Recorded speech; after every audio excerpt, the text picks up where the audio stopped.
Control में थे, लेकिन हालातों ने मेरे समाज की ऐसी स्थिति बना दी कि जो मालिक था आज मजदूर बन गया और मजबूर भी हो गया है। तो कई सारे साथी इस बड़े महासम्मेलन में नहीं जा पाते हैं, तो उन तक उनके घर घर जाकर, उनके गांव गांव मोहल्ले मोहल्ले जाकर आदिवासियत का संदेश देने के लिए आदिवासी एकता परिषद द्वारा आदिवासियत बचाओ यात्रा का आयोजन किया जाता है। एक यात्रा 9 जनवरी 2021 से गुजरात के धर्मपुर से निकली है और आज नसवाड़ी होते हुए व्यारा के आसपास पहुंचकर कहीं नाइट विश्राम करेंगे। दूसरी यात्रा नासिक के साथी अपने इलाके में घूम रहे हैं, धुलिया के साथी अपने इलाके में घूम रहे हैं, गुजरात के बाद राजस्थान के साथी भी अपने इलाके में घूम रहे हैं और गांव गांव तक समाज की बात को और आदिवासी एकता परिषद के विचारों को पहुंचाने का प्रयास कर रहे हैं। हम लोग 11 जनवरी 2021 को शहीद क्रांतिकारी खाजा नाइक के जन्म व कर्म स्थली ग्राम बाटवा, तहसील जिला धुलिया, महाराष्ट्र से निकले हैं और वहां से महाराष्ट्र के कुछ गांवों से होकर बड़वानी जिले के कुछ गांवों में घूमते हुए आज इस यात्रा के द्वितीय दिवस में आपके धामनोद और धर्मपुरी इलाके में पहुंचे हैं। यह क्रम हमारा 2013 से चल रहा है और 2013 से अभी तक ये जो अलग जग रहा है उससे कई लोग नए जुड़ते हम लोगों के साथ में। अपने अपने इलाकों में सारे लोग इस समाज को बचाने के लिए, इस देश की रक्षा के लिए, इस देश की मूल परंपरा अर्थात आदिवासी संस्कृति को बचाने के लिए संघर्ष कर रहे हैं। साथ ही साथ आदिवासियों के जो जल जंगल जमीन की लड़ाई है उसके लिए संघर्ष कर रहे हैं। खनिज संपदा को बचाने की जो लड़ाई है उसके लिए संघर्ष कर रहे हैं। तो वो सारे साथी एक जगह पर कैसे इकट्ठे हों, तो नए नए इलाके में नए नए साथी मिलते हैं और उन लोगों के साथ में हमारा निरंतर संवाद चल रहा है। क्योंकि आदिवासियों की समस्या सिर्फ आदिवासियों की है ऐसा नहीं है। हम बात करते मूल आदिवासियों की समस्या की, तब इस देश के संविधान की बात याद आती है। इस देश के संविधान में 5वीं और 6ठी अनुसूची का प्रावधान किया गया है। कई सारे लोग नहीं जानते इसके बारे में, कई सारे लोग जानकर लोगों को भ्रमित करने का प्रयास करते हैं, लेकिन 5वीं और 6ठी अनुसूची का प्रावधान इस संविधान में बहुत सोच समझ कर किया गया है। बहुत सारे लोग कई सारी बातें करते हैं, लेकिन उन लोगों को कहना चाहिए डॉक्टर भीमराव अंबेडकर की अगुवाई में एक समूह था, एक टीम था, उनने संविधान को मूर्त रूप दिया है। तो वो मूर्त लोग नहीं थे कि जो इस संविधान में 5वीं और 6ठी अनुसूची का प्रोविजन किया है। संविधान में 5वीं और 6ठी अनुसूची का प्रोविजन क्यों किया गया है? वो इसलिए किया गया कि आदिवासी इलाके की जल जंगल जमीन और खनिज संपदा सुरक्षित रहे, आदिवासी की मूल परंपरा सुरक्षित रहे, आदिवासी की मूल संस्कृति सुरक्षित रहे, इसलिए किया गया। लेकिन ये सुरक्षित होगा तो क्या होगा? लोगों के कई सवाल हैं कि ठीक है आपके इलाके में सारे संसाधन हैं, तो क्या देश के विकास में आपको इसको देना नहीं चाहिए? हमारा देश है, हम इस देश के रखवाले हैं और इस देश के मूल मालिक हैं। इस देश की चिंता हमको है। हमको मत सिखाइए राष्ट्रभक्ति की बात। राष्ट्रभक्ति क्या होती है आदिवासी समाज बहुत अच्छे से जानता है। तो इस देश के जो संविधान की 5वीं और 6ठी अनुसूची की बात है, उसमें जल जंगल जमीन और खनिज संपदा को बचाने की जो बात है, आदिवासियत और आदिवासी संस्कृति को बचाने की जो बात है, यदि ये बचेगा तो क्या होगा? बात यहाँ है, आपका देश बर्बाद नहीं, सुरक्षित रहने वाला है। वो कैसे? वो ऐसे रहने वाला है कि ये जंगल बचेगा, यदि पानी बचेगा, यदि जमीन बचेगी, वायु सुरक्षित रहेगी और खनिज संपदा यदि बची रहेगी तो आपका देश कभी सोने की चिड़िया हुआ करता था, आने वाले समय में भी सोने की चिड़िया रह सकता है। आदिवासी समाज जल, जंगल, जमीन, खनिज संपदा और मूल संस्कृति को बचाएगा तो आदिवासी समाज के लोग ही उसका इस्तेमाल करेगा, ऐसा है क्या? लकड़ी का इस्तेमाल आदिवासी समाज सबसे ज्यादा इस्तेमाल करता है या दिगर समाज इस्तेमाल करता है? बताइए जरा, कौन करता है? दिगर समाज सबसे ज्यादा लकड़ी का इस्तेमाल करता है। मेरे समाज के कुछ पढ़े लिखे लोग मुख्य धारा के नाम पे आ गए हैं, वो जरूर कुछ कर सकते हैं, लेकिन ज्यादातर समाज जो 99% समाज जो गांव में रहता है आज भी एक छोटे से मकान में रहता है और एक खटिया होती है, छोटी मोटी कुर्सी बना सकता है, लेकिन इससे ज्यादा फर्नीचर आदिवासियों के घर में नहीं होगा। और ये जंगल बचेगा और वायु सुरक्षित रहेगी, इस पर्यावरण वातावरण में ऑक्सीजन की मात्रा पर्याप्त बने रहेगी, तो क्या आदिवासी ही सांस लेने वाला है? आदिवासी ही जिंदा रहने वाला है? नहीं, इसका लाभ पूरे लोगों को और प्राणी मात्र को मिलने वाला है। यदि इलाके में नदियां बहती रहेगी कल कल करके तो उसका पानी सिर्फ आदिवासी इस्तेमाल करेगा, ऐसा नहीं है। आदिवासी तो पीने में यूज करता है और उसके अलावा खेती की सिंचाई में यूज करता है, लेकिन आपकी इंडस्ट्री का क्या होने वाला है, ये सोचने वाली बात है। बड़े बड़े डैम बना गए हैं इस देश में, वो कौन सा इलाका में? सरदार सरोवर जो बना है आपकी नर्मदा नदी पे, इंदिरा सागर परियोजना बनी है आपकी नर्मदा नदी पे, सारे के सारे ऊपर चलते चले जाइए, बड़े बड़ी परियोजना बनी है, कौन से इलाके में बने हैं? आदिवासी इलाके में बने हैं। कौन विस्थापित हुआ है? आदिवासी विस्थापित हुआ है। लेकिन जहां डैम बना है, जो लोग विस्थापित हुए हैं, जो लोग पुनर्वसाहट हुए हैं, उनके घरों में नल लगे हैं? जरा जाके देखना, लगे?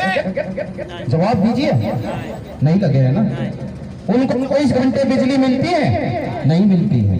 उनको चाय के लिए पर्याप्त पानी मिलता है? नहीं मिलता है। लेकिन वही पानी इस शहर में 24 घंटे मिलता है, 24 घंटे बिजली लगती है। पीथमपुर को इंडस्ट्री चलाने के लिए 24 घंटे बिजली मिलती है। क्यों? क्या हम लोग बेवकूफ हैं? हम लोग ऐसे ही संघर्ष करते रहे? नहीं। तो पानी का जो सबसे ज्यादा इस्तेमाल और उससे बनने वाली चीजों का इस्तेमाल आप लोग कर रहे हैं और हम उसको बचाने की बात कर रहे हैं। आप बर्बाद कर रहे हैं, आप प्रदूषित कर रहे हैं, हम सुरक्षित रखते हैं। आप आसाम में जाइए, शिलांग के पास में बांग्लादेश के बॉर्डर पे एक नदी है, उस नदी की सफाई आदिवासी समाज के लोग एक महीने प्रति सप्ताह जो नदी के किनारे किनारे लोग बसे हुए आदिवासी लोग नदी की सफाई करते हैं। और उस नदी की जो सफाई है, वो नदी का पानी 40 फीट 50 फीट गहरा है, लेकिन उसका तल दिखाई देता, मछली अटखलियां करती दिखाई देती और जो कंकड़ पत्थर वो दिखाई देते हैं। इसको बोलते हैं नदी की सफाई। आपने तो ये भ्रम फैला रखा है। जो सीख की बात है वो आदिवासियों से सीखिए, आप आदिवासियों को गुमराह मत कीजिए। फिर यदि बात हम आगे बढ़ाते हैं, आदिवासी समाज को आप लोग बदलने के नाम पर, सुधारने के नाम पर दूसरे समाज में मिलाने की बात करते हो, दूसरे धर्म में मिलाने की बात करते हो, किसी पार्टी में सम्मिलित करने की बात करते हो, लेकिन आदिवासी से सीखने की बात कभी नहीं करते। आदिवासियों से सीखने की बहुत सारी बातें हैं। आप सुधारने के नाम पे उसको बदलिए मत। कैसे? वो ऐसे कि आदिवासी समाज का जो व्यक्ति है, आप लोग बोलते हैं ना आदिवासी को अक्ल नहीं है, आदिवासी को बहुत अक्ल है। आदिवासी में वैज्ञानिक भी है, इंजीनियर भी है, मैं प्रूव करके बता सकता हूँ। तो आदिवासी समाज यदि बात करें तो एक बात आपको ठीक से समझ लेना होगा कि आदिवासी समाज की जो पूजा पद्धति, उसको थोड़ा उसके दर्शन को और अध्यात्म को समझिए।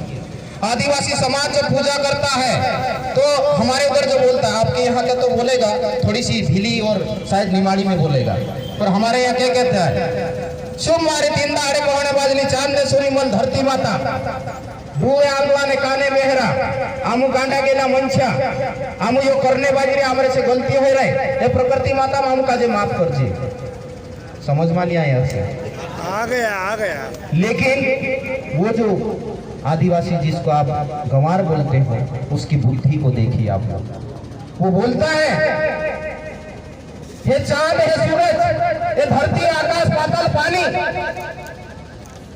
मैं छोटा सा मानव मात्र हूँ, अपने जीवन को चलाने के लिए छोटी सी गलती कर रहा हूँ, आपके सीने पे हल चला रहा हूँ, इससे अनाज उपजने वाला है, मेरी मजबूरी है कि हल नहीं चलाऊंगा तो अनाज नहीं उगेगा, अनाज नहीं उपजेगा तो मेरा भी जीवन नहीं चलेगा और सामने वाले का भी जीवन नहीं चलेगा। तो गलती मेरी इस बात की है।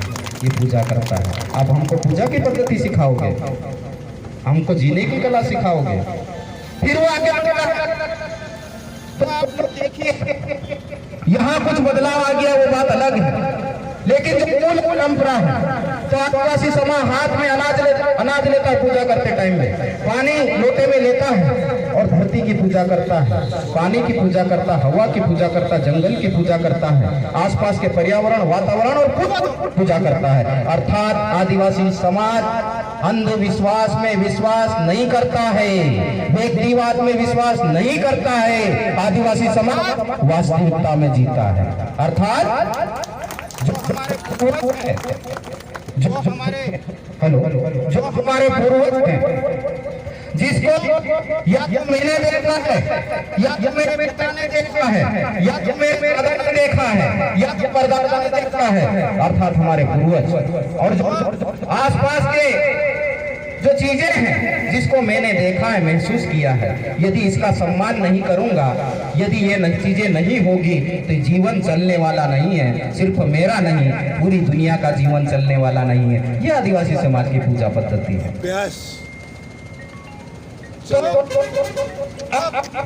हम लोग जो पढ़े लिखे लोग हैं उन लोगों को इस पे अध्ययन मंथन चिंतन करने की आवश्यकता है और आदिवासी समाज की जो अच्छी चीजें हैं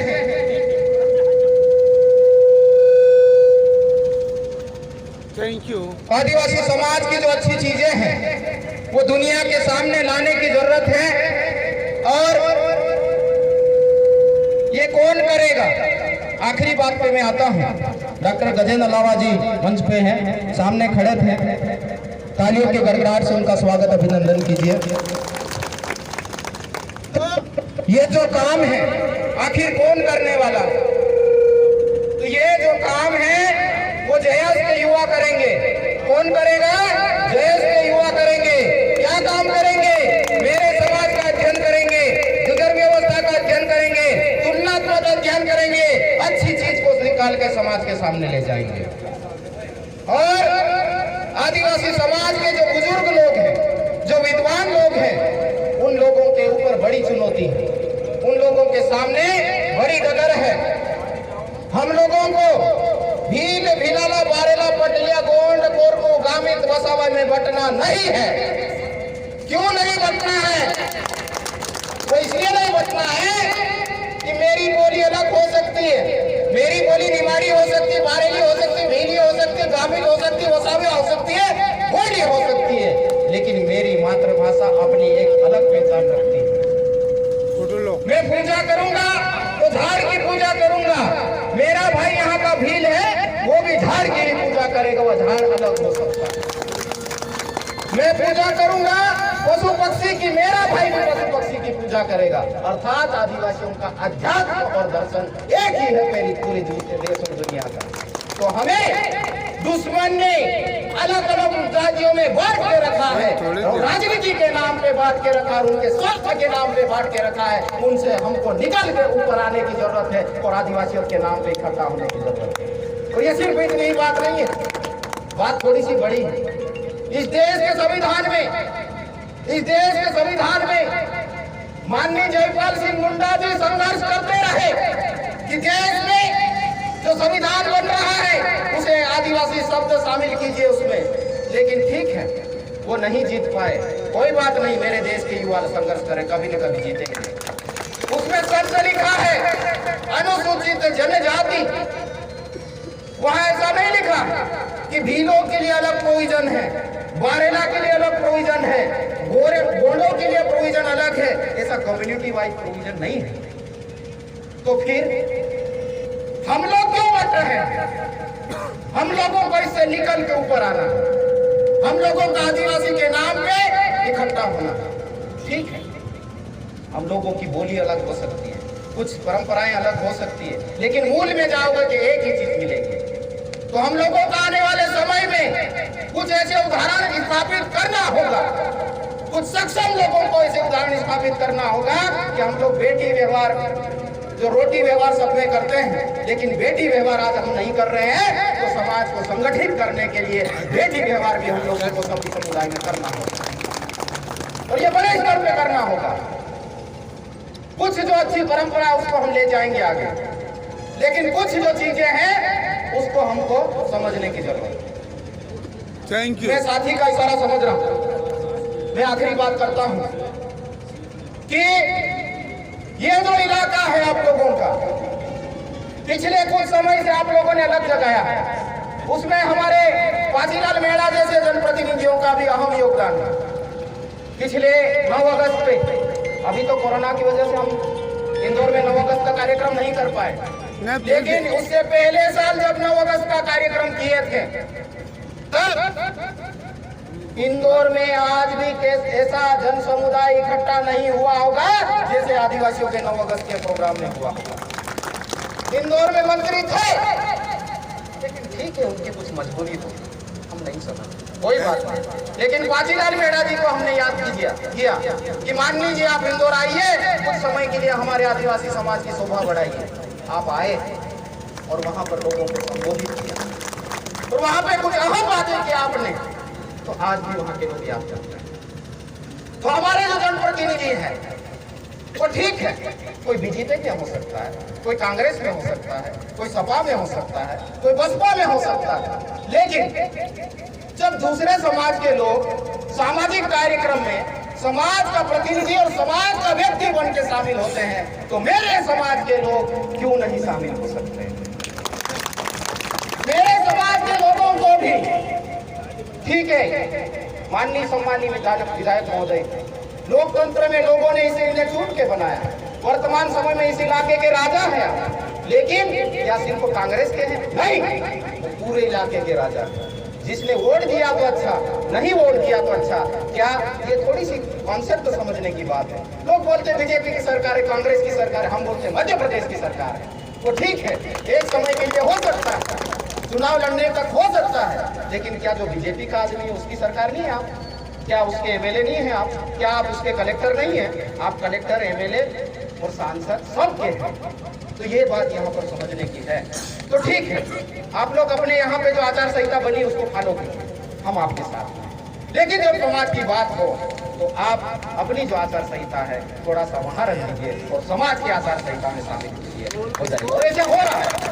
पिछले साल जब आदिवासी बचाओ यात्रा निकाल रहे थे तो आप लोगों ने देखा होगा, क्योंकि आपका इलाका लगा हुआ बड़वानी खरगोन संसदीय क्षेत्र, माननीय गजेंद्र पटेल जी जो बीजेपी से आते हैं, आज एमपी, और उनके सामने चुनाव लड़े थे आदरणीय सम्मानीय डॉक्टर गोविंद मुजाला जो कांग्रेस पार्टी। दोनों लोग आए और इस यात्रा को हरी झंडी दिखाई, कितना अच्छा संदेश गया, और वो शुद्ध सामाजिक प्रतिनिधि के रूप में शामिल हुए। तो ऐसे उदाहरण हम लोगों को स्थापित करना होगा, और देश के जो आदिवासी समाज के पढ़े लिखे नौजवान साथी हैं उनको सारी बातों को छोड़ करके आदिवासी समाज के नाम पे इकट्ठा होने की आवश्यकता है। ठीक है, अमुक जो चीज करना है थोड़ा सा बाहर करिए, लेकिन कुछ जो चीजें हैं वो यहाँ आके आप शुद्ध सामाजिक रूप से कीजिए। समाज कैसे नहीं जुड़ता है, समाज जुड़े, आप निस्वार्थ रूप से निकलिए क्षेत्र में। ये जो काफिला है ये क्यों खड़ा है? ये इसलिए खड़ा है कि उनको विश्वास हो रहा है कि हमारे जो लीडरशिप करने वाले नौजवान साथी हैं वो ठीक है, अपनी जगह राजनीति भी करेंगे, अपनी जगह पैसा भी कमाएंगे, सब कुछ करेंगे, लेकिन जब समाज की बात करेंगे तो ईमानदारी से समाज की बात करेंगे। और जब समाज के लिए लड़ने की बात आएगी, न सिर्फ लड़ाई लड़ेंगे, जब निस्वार्थ प्राण के करना पड़े तो वो भी करने के लिए आगे रहेंगे। इसलिए लोग इकट्ठे, और कुछ तो आदर्श हम लोगों को स्थापित करना होगा। समाज को इकट्ठा करने के लिए। कुछ तो लोगों को निस्वार्थ रूप से आगे आना होगा, वो शून्य अवकाश नहीं होगा। उसमें बीजेपी में भी जाएंगे, कांग्रेस में भी जाएंगे, सपा में भी जाएंगे, बसपा में भी जाएंगे, विधायक भी बनेंगे, सांसद भी बनेंगे, कलेक्टर भी बनेंगे, एसपी बनेंगे, सब बनेंगे।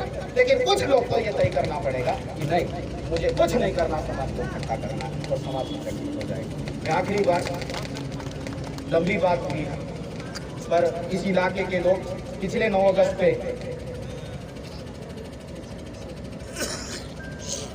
थैंक यू वेरी मच, बहुत बढ़िया बात। तो पिछले 9 अगस्त पे बारिश हो रही थी और यहाँ के लोग इंतजार कर रहे हैं। आदरणीय मुवेल साहब और यहाँ की जो आकाश की टीम है, जयस की टीम है, एचईएस की टीम है, हम नहीं आ पाए थे क्योंकि इंदौर के कार्यक्रम को भी हमको देखना था। लेकिन आज थोड़ा सा अवसर मिला, इसलिए हमने बात की। आप ऐसे ही काम करते रहिए। हम लोग जब जब आप याद करोगे आप लोगों के बीच में होंगे। न सिर्फ हम लोग आप लोगों के बीच में होंगे, आदिवासी के मुद्दे के लिए धार जिले में कहीं भी कोई भी बात होगी तो इस देश के सारे आदिवासी आप लोगों के साथ खड़े बचाओ यात्रा के माध्यम से देते हैं। और 13-14 जनवरी 2021 को झाबुआ के इलीडोज में होने वाले आदिवासी एकता परिषद के 28वें आदिवासी सांस्कृतिक एकता महासम्मेलन हेतु आप लोगों को हम सादर निमंत्रित करते हैं। क्योंकि समय हमारे पास में कम है, इसलिए हम आभार भी दूसरे व्यक्ति को नहीं करवाएंगे। और इस यहाँ पे जो आप लोगों ने स्वागत अभिनंदन किया तहे दिल से, और आदरणीय विधायक महोदय आपने खुद उस यहाँ पर उपस्थित होकर न सिर्फ आप किसी, हम फिर कह रहे हैं, किसी पार्टी का प्रतिनिधित्व नहीं कर रहे, धर्मपुरी का प्रतिनिधित्व कर रहे हैं, और समाज में होने के नाते समाज जो एक पवित्र काम चल रहा है उसके सम्मान करने के लिए उपस्थित हुए। और 2 बजे से आप लोग इंतजार कर रहे थे, हम समय पे नहीं पहुंच पाए, उसके लिए पूरी यात्रा की तरफ से यहाँ के इलाके के कार्यकर्ताओं से माफी चाहते हैं। लेकिन जो आप लोगों ने सुना, यदि आपको ऐसा लगता है, आप लोगों को एनालिसिस करना चाहिए, यदि सही है तो इलाके में फैलाइए, गाँव-गाँव जाइए, घर-घर जाइए, मोहल्ले-मोहल्ले जाइए, ओटला बैठक कीजिए, पेड़ बैठक कीजिए जो कभी हुआ करती थी, और छोटे-छोटे कार्यक्रम बगैर कैसे के कैसे कर सकते हैं, समाज को जगाइए। ये देश हमारा, इस देश